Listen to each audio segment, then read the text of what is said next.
Hi, I'm Stephanie from Renovation Bay-Bee, and today I want to show you this little wooden herb planter that I purchased from Amazon and gave it a little bit of a spruce up and to make this, and it's a perfect little size. I've added some herbs in here along with some strawberries, but I might actually add in a few more or buy another one and add in another one because it's really cute and I really like it. So it comes in a flat pack, so all the pieces are all empty, all broken up like this, and so you need to put them all together. So these are your front panels, you've got your instructions and your fixings, and then your back panel and your little triangles. Now I didn't like the instructions.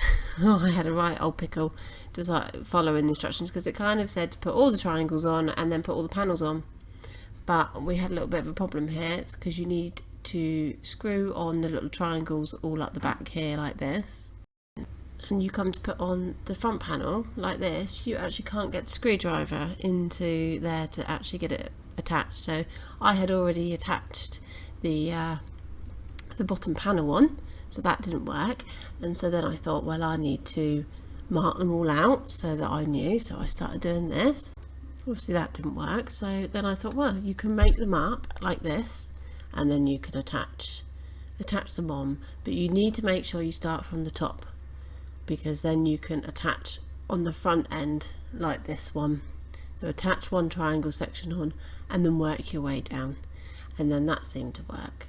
And then once they're all on, all screwed in from the back, and that's all you have to do, and then you can put the back legs on. So you've got two long legs, so you need to screw those on, and there's a couple of screws on the front end that you can get to up here, and one just in there, so that's a little bit tight, and then it attaches on, and then it looks like this, and this is your finished piece. So as you can imagine, it took me ages to figure this out. I don't know why but this is where I got to. Build each shelf, start from the top and work down. And then I wanted it to match in the garden a bit more, so I've painted it in Cuprinol Urban Slate. It needed a couple of coats of paint. It seemed to absorb up the first coat really quickly, so a couple of coats of paint. I filled them up with soil and I purchased the little plants to go in. I loved the little slates, these little slate names, so they've gone in as well. I purchased those on Amazon. All the links for all these things are all below, and then they work brilliantly.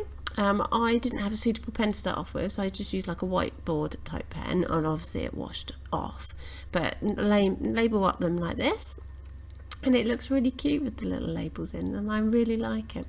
So I purchased this Posterman waterproof like a chalk pen, and you bought it in various different colours, various different thicknesses, and that's what works. So I bought a silver one in 2mm, and that's what this one looked like. So as you can see, it looks a lot nicer. So that's my finished planter. So I hope you like this little wooden herb planter. It's available to purchase on Amazon. It was $39.99, which I think was quite a good price, and painted it up in the Cuprinol Urban Slate. So all the links are below, so please click like and subscribe. That would be brilliant. Thank you very much.